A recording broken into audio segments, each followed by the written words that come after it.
opportunity and veterans being recognized for their service. Presented by Future Smiles Orthodontics. Build a brighter future with a brighter smile.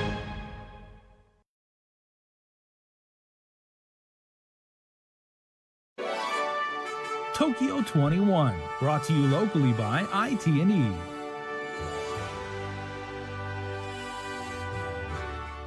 Type 2 diabetes can have a big impact on your life. But how can it be prevented? Well, the first step is knowing if you have something called prediabetes. Take the 1-minute risk test today at doihaveprediabetes.org. This message is brought to you by the KUAM Care Force. This sports presentation is brought to you locally by Michelob Ultra, Superior Light Beer, Marianas Irrigation and Landscape, and Docomo Pacific. At any given moment, anyone can get infected with COVID. We've heard it many times over that it doesn't discriminate, that we're fighting an invisible enemy, we're all on the front lines, and I take that to heart. I wanted to do my part, not just for the community, but also for my family. I couldn't bear the thought of bringing COVID home and infecting my son. I also wanted to travel, be able to see my parents and my brothers who I haven't seen in over a year. Now I get it, we all have to make a choice, so whatever you decide, weigh the risks and do what you feel is right. I'm Sabrina Salas Matinani, and I am a proud member of the vaccination. Join the vaccination. Scan and plan. For more information, go to KUAM.com.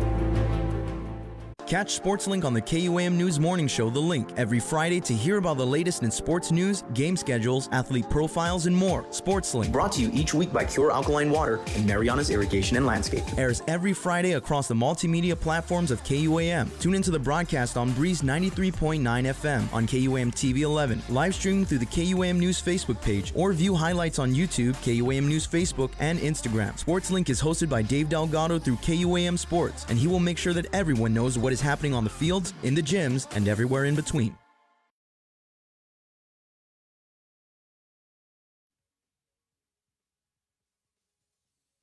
KUAM News Headlines is presented by Calvo's Insurance, a legacy of trust, serving Micronesia since 1938. Matson celebrating 25 years of commitment to Guam, Micronesia, and the CNMI. Cars Plus, home of Guam's first and only lifetime powertrain warranty. Visit carsplusguam.com for details. McDonald's of Guam, I'm loving it, and King's Restaurant, serving your local breakfast, lunch, and dinner favorites for over 45 years.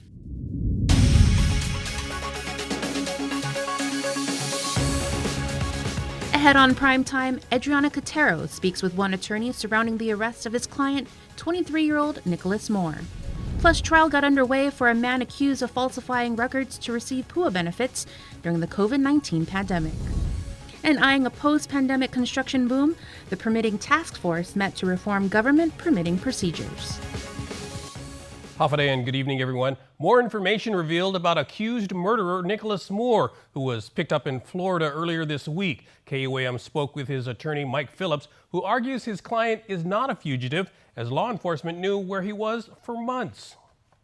From missing to murdered, a fugitive to captured, Nicholas Moore was nabbed by federal and local authorities in Florida this week and will be extradited back to Guam, where he will face charges for the murder of Michael Castro. It's more than an implication now. It's an actual case where they say he's fleeing prosecution. That's just absolutely not true. According to Moore's attorney, Mike Phillips, law enforcement should have known where his client was. According to published court documents, Moore was interviewed in November 2020 by GPD, and he then traveled stateside to attend a drug rehab program in California and was scheduled to return on island within 30 days following the completion of his treatment.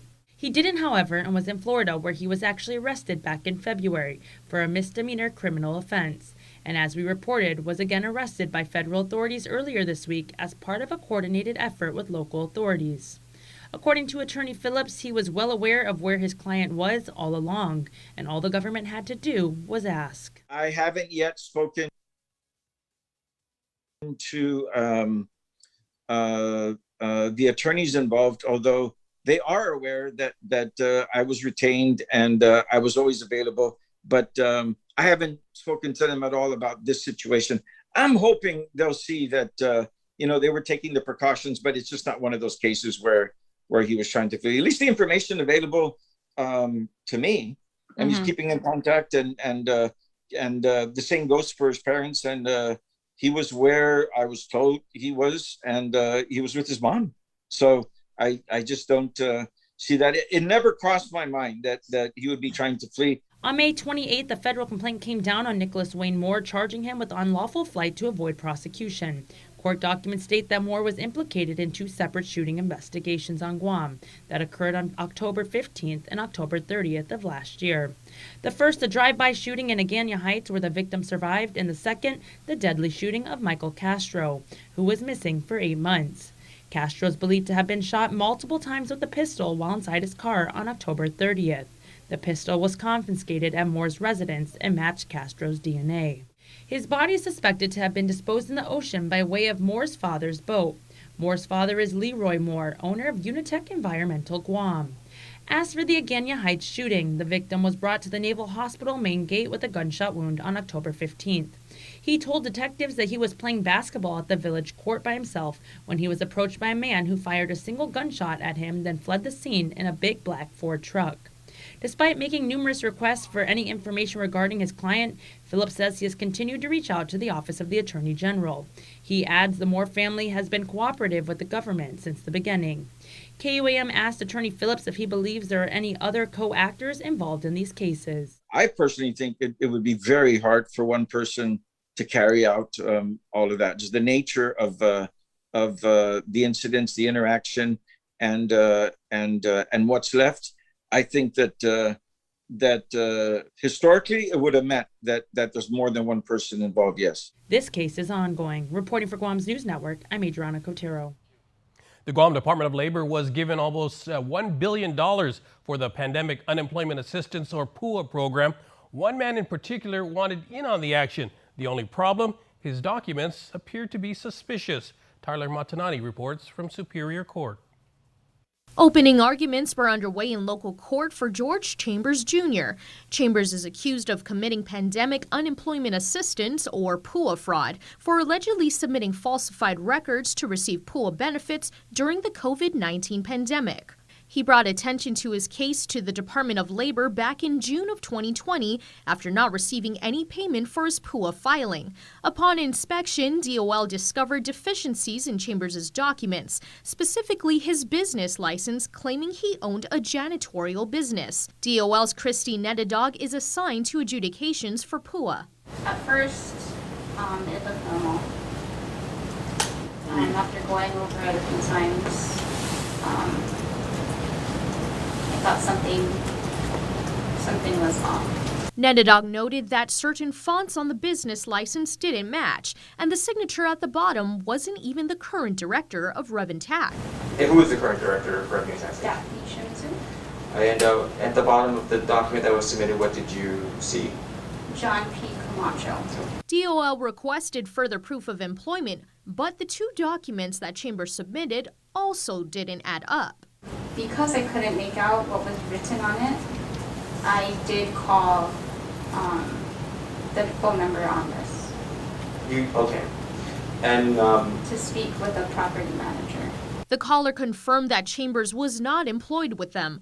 Additionally, Chambers' name wasn't even on the document. As for the second document, in a receipt book, there's usually 3 copies. The top part usually goes to the customer. So I was wondering why I was receiving it, because you can tell that it's pending.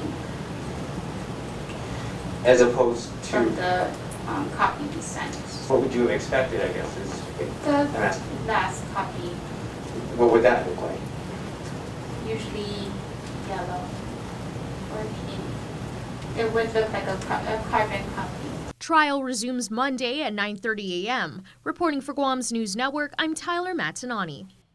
A probe into 2 privately contracted post offices continues, but according to a spokesman for the U.S. Postal Service, GDOE and GDOE mail service may return soon.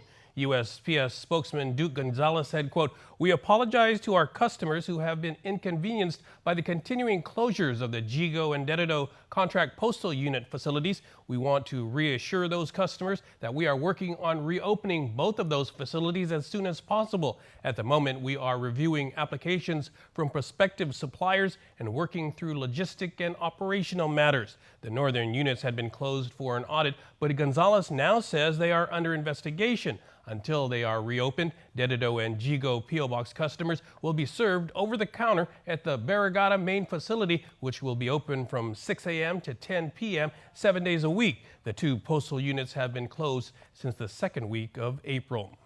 There is an urgent need to reform government's permitting procedures ahead of an anticipated post-pandemic construction boom. That from Lieutenant Governor Josh Tenorio during a meeting today to discuss the latest on cutting through the often cumbersome red tape.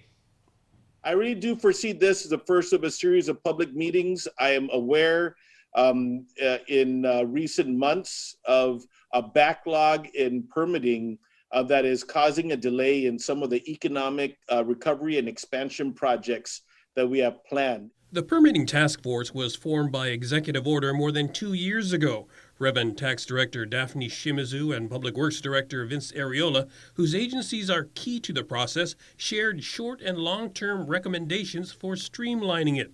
Chief among them is establishing a unified online application process. The type of system that we're really looking toward is something is a system where we do have all agencies who are able to access a single platform, as opposed to different agencies accessing their different platforms. So, we are looking toward a unified service platform for this. If you don't have good, proper communication, it always leads to delays, and we just can't have that. So the system that we've seen and that we're looking at provides for clear, consistent communication among agencies to the owner or the applicant. An Interior Department grant has been secured to pay for the software, and recently appointed permitting czar Senior Advisor Carl Gutierrez also pointed out another problem: inconsistent application and interpretation of the federal rules and regs. I hope that we can, in the interim period, send out some kind of an edict on how to read these regulations as a one body. Lieutenant Governor Tenorio says the next meeting will include managers of the regulating agencies to discuss a uniform application of the regs. Travelers looking for a second form of verification for COVID-19 vaccinations will soon have that available on their phones. KUAM's Isaiah Uggan has this report. A QR code is being developed to be used as a second form of verification for the COVID-19 vaccine, Dr. Hoa Wen, representing American Medical Center, said on the link Wednesday. Wen said that there will be no need for residents to request for a second form of verification from public health when you have the CDC verification card and the QR code on your mobile device.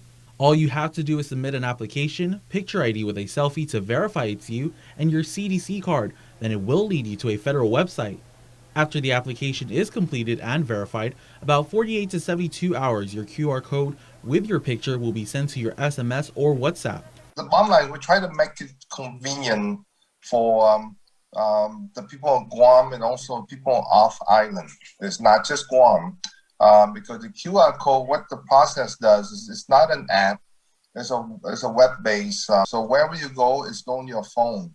So you never lose it unless you lose your phone. And wherever you go, and someone can take the camera, scan the QR code, just like you go in the restaurant, and it will put you up to a page where it's verified that you have your vaccination already.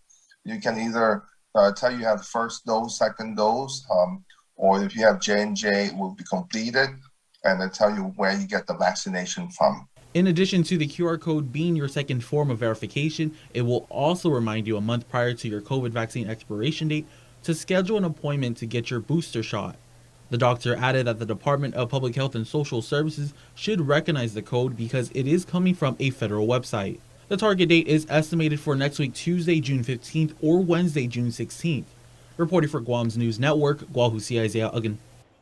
On the national scene, it's looking like the Biden administration won't meet its goal of at least partially vaccinating 70% of Americans by July 4th.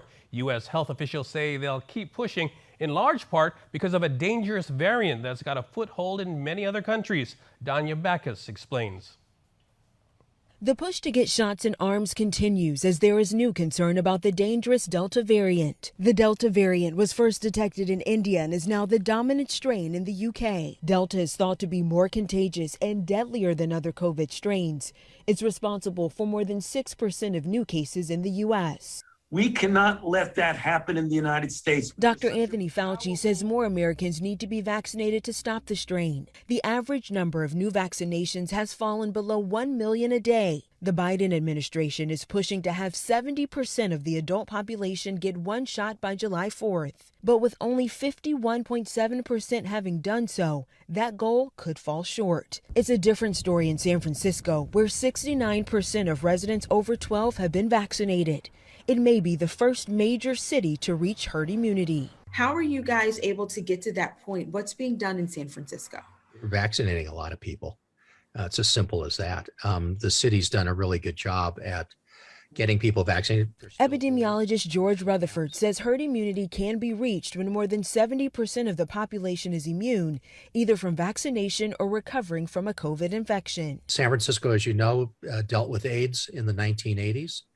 So is highly sensitized to these types of issues. He also credits the California vaccine lotteries, giving away millions of dollars. Now Washington State is giving pre-rolled marijuana joints for jabs. I'm going to tickle you and that kind of help. And vaccine eligibility could soon increase. Both Pfizer and Moderna hope their vaccines will be available for children as young as 5 this fall. Danya Backus, CBS News, Los Angeles. We'll be back with more news right after this.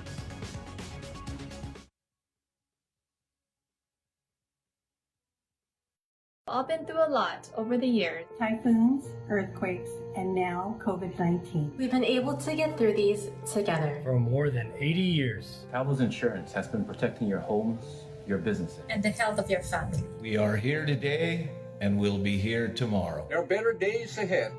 Tomorrow's a new day filled with hope and choices. The possibilities of what we can achieve together are limitless. Let's continue to work together to ensure a brighter tomorrow for all of us. And instant prizes from Foot Locker and Burger King. Win the best-selling 2021 Toyota Corolla LE, the crossover SUV 2021 Toyota RAV4 LE, and the dynamic luxury SUV 2021 BMW X1. The more you shop, the more chance to win. In the Micronesia Malls, shop and win. Home, a place where I can go to take this off my shoulders. Someone take me home. Home.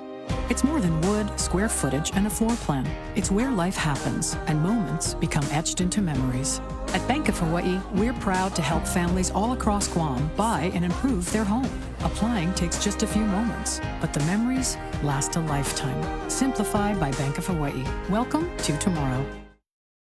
It's a special delivery to your inbox every week with your KUAM News Roundup, program advisories, and promotions. Sign up for the weekly KUAM Digital Digest today on KUAM.com. Welcome back. Expect an announcement in the next few days from the governor to accept AstraZeneca as a valid vaccine for arriving passengers from Korea. That's according to GVB President Carl Gutierrez during a board meeting today. GVB has been meeting with Korean carrier Jeju Air to start flying in vaccinated tourists. This after the Seoul government lifted the quarantine requirement for returning residents with shots. The governor has indicated that she will allow non-U.S. citizens to come in, provided that she gets the supply. And now that Biden has been supplying Taiwan 750,000 at least at the start, that the concept is there. They want us to help the allies. And so the governor, I believe, in the next few days should be able to get the word back whether she got approved for her request for more vaccines to take care of the non-U.S. citizens. GVB has also been working on a marketing program for American citizens to come to Guam to be vaccinated. They're also waiting on approval from public health on that. Separately, the GVB board also authorized management to negotiate new 4-year marketing contracts for the Korean and Taiwan markets. Meanwhile, there's been a noticeable increase in passengers at the Guam International Airport as of late. Speaking today on The Link Show, GIAA Executive Manager John Kanata says ever since quarantine protocols were eased in mid-May, they've seen more traffic. They're also expecting a further spike once the Airbnb program to attract American expats to come to Guam for vaccinations gets underway. I've started to see expats that are coming in to take advantage of getting vaccinated here on Guam. I know there is discussion once the governor gets the approval. There's a bunch of expats that are in Taiwan that wants to come to Guam, so they're trying to set up some flights to come here from Taiwan. In other developments, he says going forward, he expects biometrics will replace the current system. It will employ facial recognition technology to reduce face-to-face contact. After waiting for nearly 2 weeks for a signature from the Utah Office of Veterans Affairs, modernizing records at the Guam Veterans Affairs Office is now becoming a reality. After clarifying the verbiage in the agreement, VA Director Tim Uggan said that the Utah office signed the contract Wednesday morning. As we reported, the Utah office volunteered to help digitize the local Veterans Information System. Uggan shares what this means for the VA office. Since this office has opened many years ago, that this will help us get out of the Stone Age in regards to manual documentation, records keeping, records management, case management. It's going to also allow us to digitalize all of our records to include the Veterans Registry. And it will also allow us to communicate with the Department of Motor Vehicles at the Department of Revenue and Tax and Public Health Vital Records. Currently, the agency manages more than 28,000 records of active veterans on Guam. Surveys seeking parent input on amending GDOE's uniform policy are now going around. Board Chairman Mark Mendiola. We need the data, parents. Let us know what you think. This is an opportunity for the community to engage with us so that when we make a policy or we suspend a policy or something like that, it's based on, what is our general feel of our community.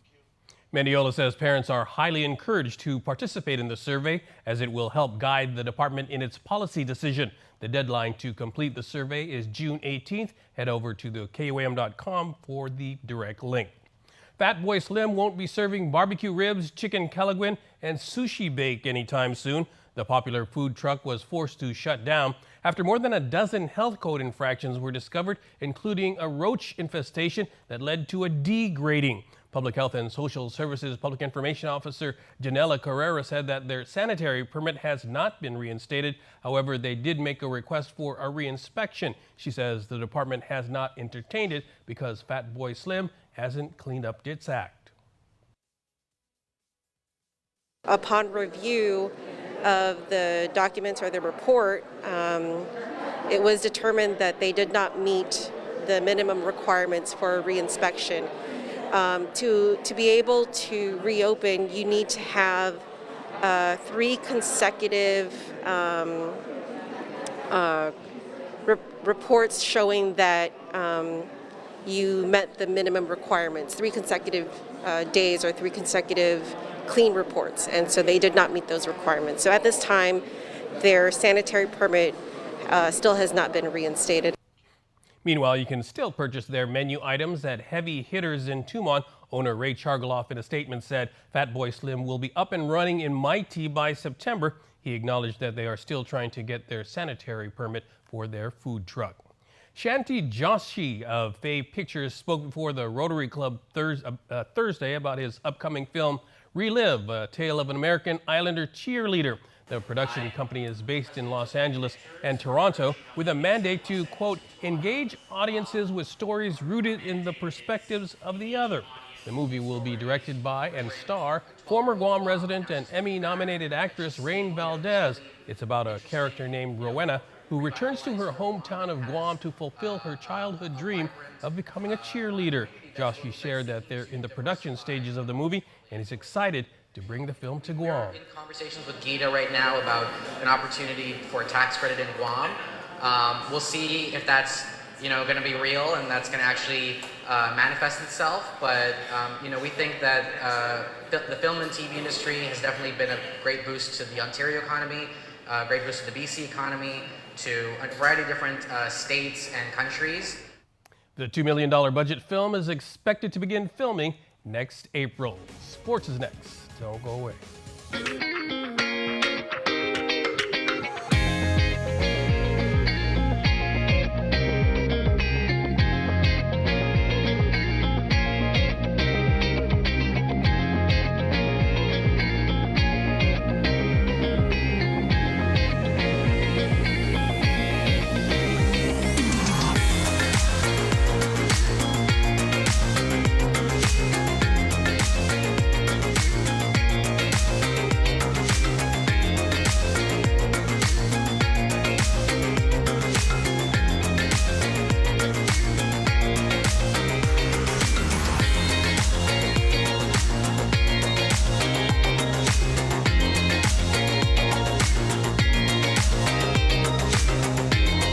Your community calendar is brought to you by Taco Bell. Whether it's your first meal or your fourth meal, we've got you covered. Taco Bell, live Mas.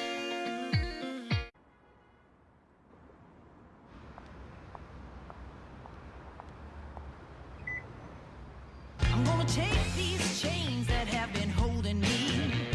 Today's the day I'm breaking free.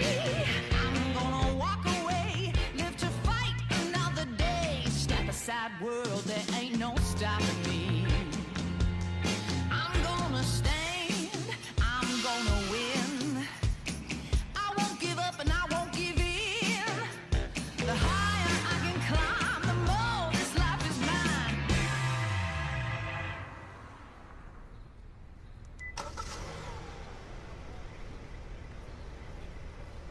Step aside, world, there ain't no stopping me. You'll see me blaze a trail to the Milky Way. I told you, world, there ain't no stopping me. Step aside, world, there ain't no stopping me. With triple the beef, triple the cheese, and triple the bacon, I call this burger the perfect triple threat. But you can call it the Triple Bacon Cheesy Jack. My Triple Bacon Cheesy Jack combo, only at Jack in the Box. KUAM News, in partnership with the Guam Visitors Bureau, brings you the Guam Safe and WTTC Safe Travel Certified Program Showcase. Look out for this powerful symbol for visitors, island residents, and industry workers alike, as it represents establishments with a consistent global commitment to safety practices. Stamped with approval by the Guam Visitors Bureau and the World Travel Tourism Council. Every Monday on KUAM News will feature a different local business who's taken the Safe Guam and Safe Travels pledge to maintain health and safety standards to get Guam back on track. Log on to visitguam.com to see how your business can receive the designation, what businesses in our community are Guam Safe certified, and have the WTTC Safe Travel certified. KUAM Sports is brought to you by Docomo Pacific. Better together.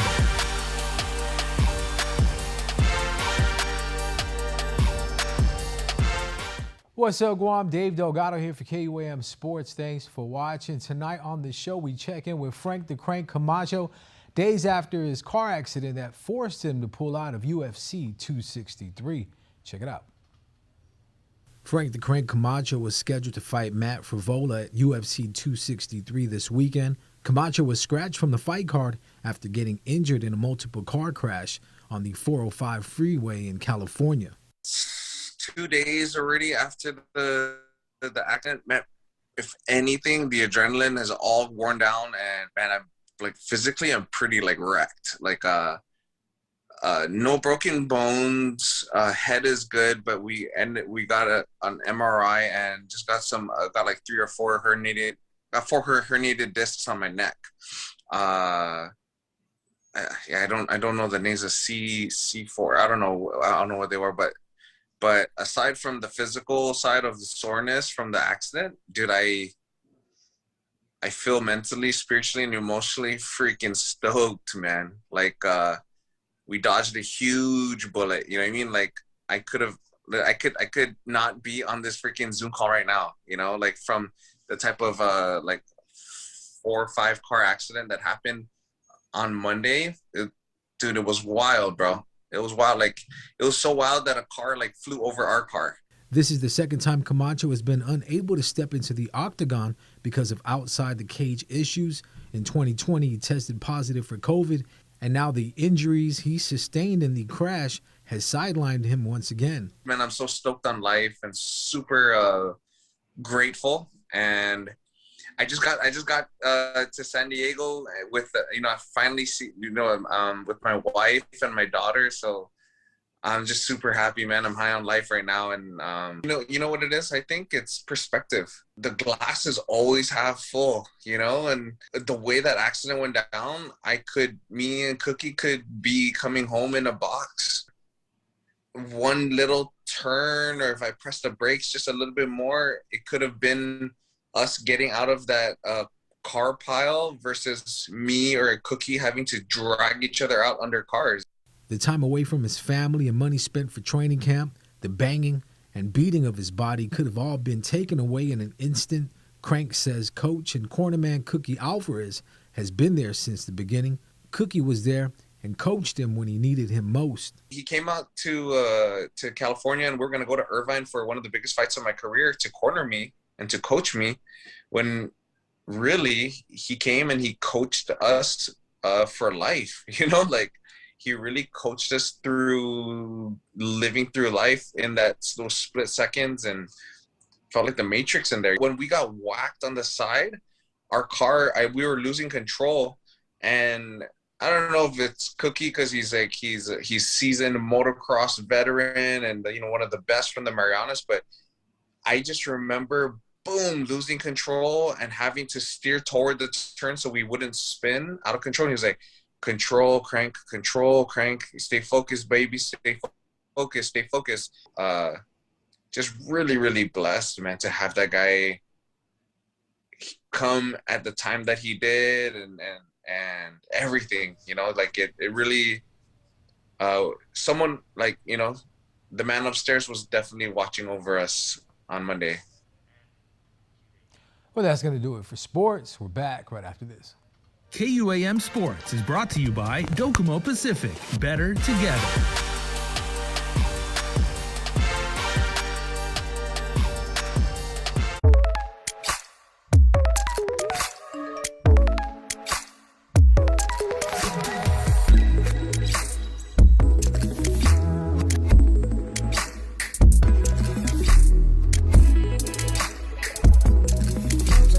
It only gets better with more. Customize and save with the fastest internet speeds in the Marianas by adding mobile, phone, and TV to your bundle with Business Bundles Plus. Docomo Pacific Business. Work better together. And there you have it. McDonald's new crispy chicken sandwich. From the makers of the world's most stolen fries. The juicy chicken sandwich from the place that offers extra napkins for a reason. The tender chicken sandwich from the creators of a sandwich phenomenon. So you won't just be biting into a chicken sandwich. You'll be biting into McDonald's new crispy, juicy, tender chicken sandwich. Half a day. Hi. That will be $20, please. I forgot my Mobile Smiles Driver's Rewards card. No worries. You can now use your registered mobile number to earn points. Can I use my mobile number to redeem rewards? Sure. Just show us your photo ID or driver's license. That's easy. And before we close out the news tonight, here's our latest round of birthday shout-outs from the Cold Stone Creamery Birthday Club. Hey everybody, happy birthday on this Thursday, June... what am I doing, man? This is Guam. We celebrate our birthday babies here. So let's do this the right way. Happy birthday to Benjamin Lucas Heacock, who celebrates birthday number 2 today. Happy dos! Happy birthday, Benji. Love, Mommy, Daddy, Isabella, and the rest of your entire family. And happy birthday to Corey Duckwitz. Happy birthday, Dad, from Nick Carr and the rest of the family. So Benji and Corey, we at KUAM and Cold Stone Creamery are your friends, and we wish you and your families the very best celebration you can. Stay safe, be happy, and have a great birthday. And as always, you can be a part of the Cold Stone Creamery Birthday Club by registering online on KUAM.com. That's our report for tonight. Thanks for watching. Stay safe, everybody.